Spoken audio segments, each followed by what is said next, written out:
Hello friends, அஸ்ஸலாமு அலைக்கும்.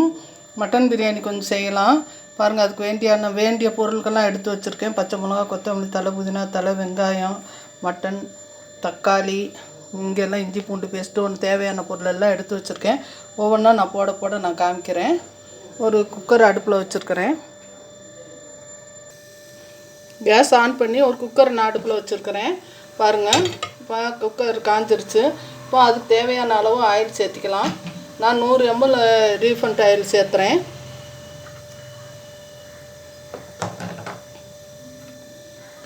தேங்காய் எண்ணெய் வந்து கொஞ்சம் சேர்த்திக்கலாம்.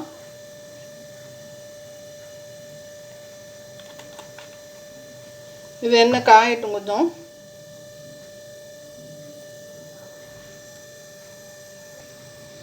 ஆயில் காஞ்சிருச்சு. பட்டை, ஏலக்காய், கிராம்பு இதெல்லாம் வந்து இதில் சேர்த்திக்கலாம். இது பொரியட்டும். நான் வந்து அரிசி வந்து 400 கிராம் அரிசி எடுத்துருக்கிறேன். மட்டன் வந்து 400 கிராம் எடுத்து வச்சுருக்கிறேன். இப்போ இதில் வந்து அரிஞ்சு வச்சுருக்க இந்த வெங்காயத்தை நம்ம சேர்த்திக்கலாம்.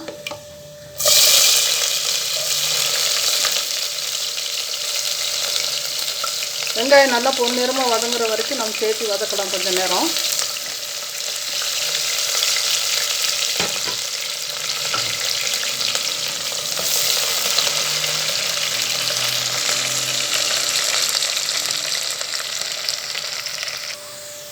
வெங்காயம் 100 கிராம் அளவுக்கு பெரிய வெங்காயம் போட்டு நான் வதக்கியிருக்கிறேன். இப்போ சின்ன வெங்காயம் ஒரு 120 கிராம் 100 கிராம் அளவுக்கு இருக்கும். இதை உரித்து அரைச்சி எடுத்து வச்சுருக்கேன். இதை இப்போ நம்ம இதில் வதக்கிக்கலாம். 1 கிலோ ரைஸ் போடுறதா இருந்தாக்கா நீங்கள் 500-400 கிராம் வெங்காயம் சேர்த்துங்க. சின்ன வெங்காயமும் பெரிய வெங்காயமும். அதே போல் தக்காளியும் 300 கிராம் சேர்த்துங்க. இஞ்சி பூண்டு பேஸ்ட்டு 4 டேபிள் ஸ்பூன் சேர்த்துங்க. இப்போ இந்த மாதிரி எல்லாம் சேர்த்து நம்ம செஞ்சோம்னா நல்லா டேஸ்ட்டாகவும் இருக்கும், நல்லாவும் இருக்கும். பட்டை ஏலக்காவும் நம்ம கொஞ்சம் போட்டுட்டு பட்டை ஏலக்காய் நுணுக்கி நம்ம எடுத்து வச்சுக்கணும். அதுதான் வந்து நல்லா மணம் கொடுக்கும். இப்போ இது வெங்காயம் கொஞ்சம் வதங்கி வரட்டும். சின்ன வெங்காயம் போட்டு நல்லா வதங்கி வந்துருச்சு. இப்போ இஞ்சி பூண்டு பேஸ்ட் நம்ம சேர்த்திக்கலாம். நான் வந்து இதுக்கு 2.5 ஸ்பூன் இஞ்சி பூண்டு பேஸ்ட்டு சேர்த்துறேன்.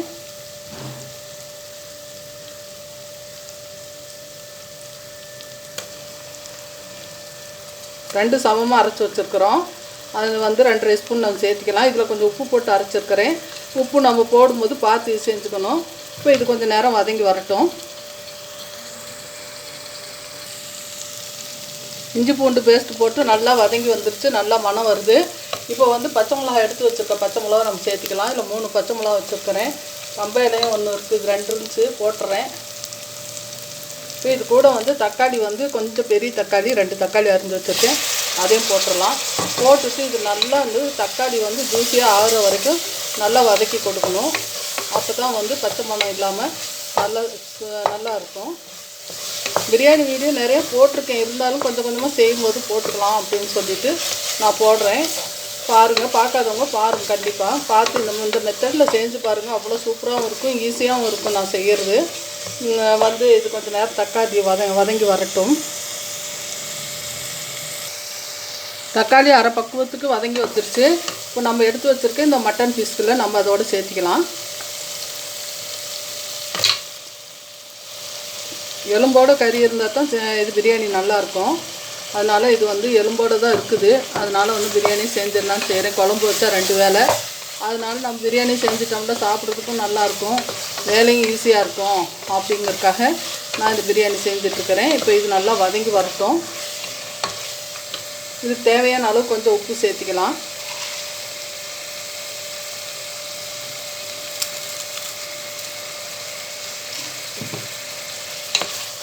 சேர்த்திட்டு இது கொஞ்சம் நேரம் நல்லா வதங்கி வரட்டும்.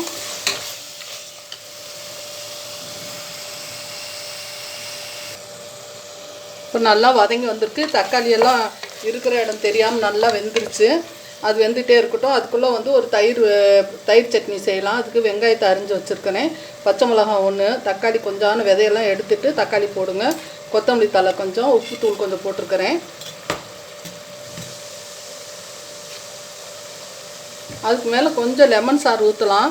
இந்த லெமன் வந்து மலிவாக கிடைக்கும்போது வாங்கி புழிஞ்சிட்டு தண்ணி இல்லாமல் புழிஞ்சு எடுத்து கொஞ்சம் உப்புத்தூளை போட்டு நம்ம கலக்கி விட்டு ஃப்ரிட்ஜில் பால் ட்ரேயில் வச்சுட்டோம்னாக்கா நல்லாயிருக்கும், கெடாமையும் இருக்கும். இப்போ இதில் கொஞ்சம் நான் வந்து லெமன் சாறு ஊற்றிக்கிறேன். சும்மா 2 சொட்டு விட்டால் போதும். இதுக்கு தேவையான தயிர் நான் சேர்த்துக்கிறேன். சேர்த்திட்டு இதை பிசைஞ்சு எடுத்து வச்சிடலாம் தயிர் சட்னிக்கு. மீதி தயிரை வந்து ஒரு பாக்கெட் 10 ரூபா பாக்கெட் இது. இந்த தயிரை வந்து மீதி வந்து இந்த பிரியாணிக்கு நம்ம சேர்த்திக்குவோம். இப்போ நல்லா மட்டன் வந்து வதங்கி எண்ணெய் பிரிஞ்சு வந்துருச்சு.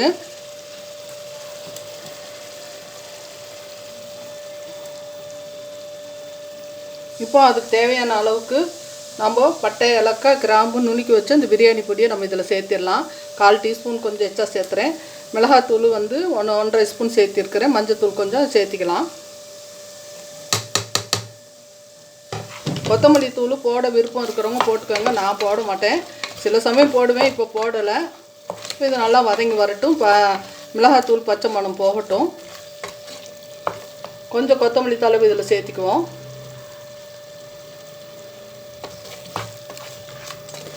சேர்த்து இது நல்லா வதங்கி வரட்டும்.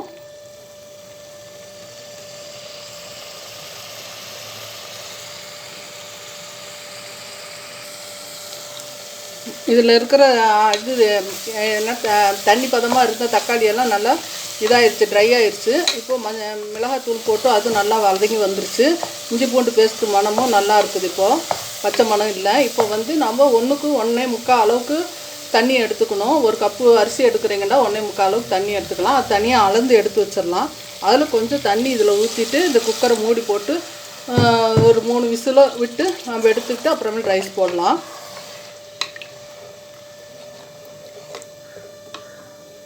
இங்கே மூடி போட்டு வச்சிடலாம். நல்லா 3 விசில் விட்டு எடுத்தாச்சு. நல்லா மட்டனும் வெந்துருச்சு.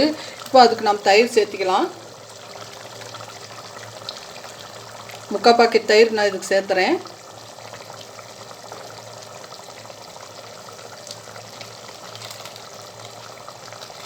இந்த பிரியாணி செய்ய 1/2 மணி நேரம் தான் ஆகும். எல்லாம் அரிஞ்சு நம்ம கிளீனாக எடுத்து வச்சுட்டோம்னாக்கா அடுப்பில் வச்சு மட்டன் வேகிற நேரம் ஒன்று தான், மட்டனும் சிக்கனும் வேகிற நேரம் ஒன்று தான். அது வரைக்கும் வந்து நம்ம கொஞ்சம் பொறுமையாக இருந்துட்டு அப்புறமேல் ரைஸை போட்டு எடுத்துட்டோம்னா சரியாயிடும். இப்போது இது லெமன் சாறு வந்து ஒரு மூடி ஊற்றுறேன். நான் இதுக்கு 1 ஸ்பூன். ஏன்னா இந்த தயிர் புளிப்பு இல்லை, அதனால் வந்து லெமன் சாறு நான் ஒரு மூடி ஊற்றுறேன்.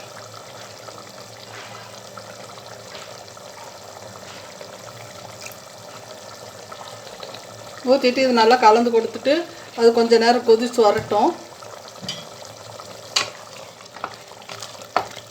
பாருங்கள், நம்ம ஊற்றின தண்ணியெல்லாம் அப்படியே இருக்குது. இப்போது அந்த அளவு தண்ணி எடுத்து வச்சுருக்க தண்ணியும் இதில் நம்ம சேர்த்திக்கலாம். 1க்கு 1.25 அளவுக்கு சேர்த்திக்கலாம். நம்ம இந்த அளவுக்கு சேர்த்திக்கிறேன். நான் கொஞ்சம் கம்மி பண்ணிக்கிறேன். நல்லா இதாக ஜூஸியாக இருக்கிறதுனால கொஞ்சம் கம்மி பண்ணிக்கிறேன். இது நல்லா கொதித்து வரட்டும். உப்பு காரமெல்லாம் போதுமானு இப்போ பார்த்துக்கலாம். நம்ம நல்லா கொதிக்குது, எல்லாம் போட்டு மசாலாலாம் போட்டு கொதிக்குது. இப்போ வந்து அரிசி வந்து தண்ணி இல்லாமல் வடிகட்டிட்டு நம்ம அரிசி இதோடு சேர்த்துக்கலாம்.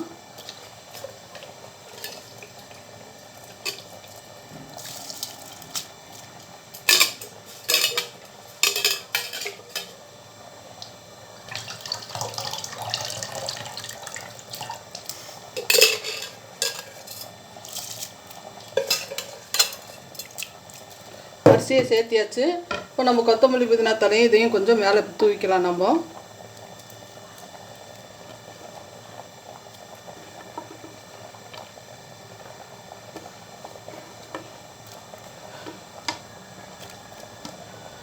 நெய் வந்து 1 ஸ்பூன் ஊற்றிக்கலாம். 1 ஸ்பூன் 2 ஸ்பூன் எவ்வளோ தேவையோ அந்த அளவுக்கு நம்ம சேர்த்துக்கலாம்.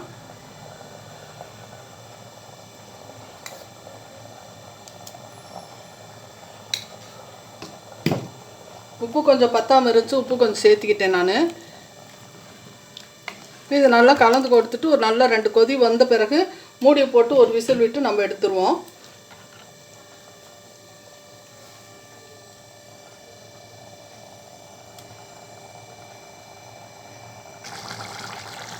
பாருங்கள், ரைஸ் போட்டு நல்லா இந்த பதத்துக்கு வந்துருச்சு. தண்ணியெல்லாம் வத்திருச்சு, கொஞ்சம் தண்ணி தான் இருக்குது. இப்போ வந்து நம்ம மூடி போட்டு ஒரு விசில், உங்கள் குக்கரை பொறுத்து 1 விசிலோ 2 விசிலோ நீங்கள் விட்டுக்கோங்க. நானும் 2 விசில் விட்டு எடுக்க போகிறேன்.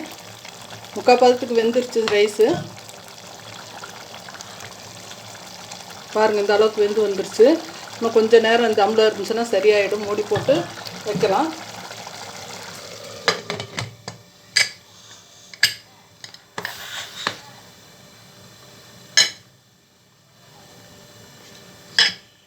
விசில் வரட்டும், பார்க்கலாம்.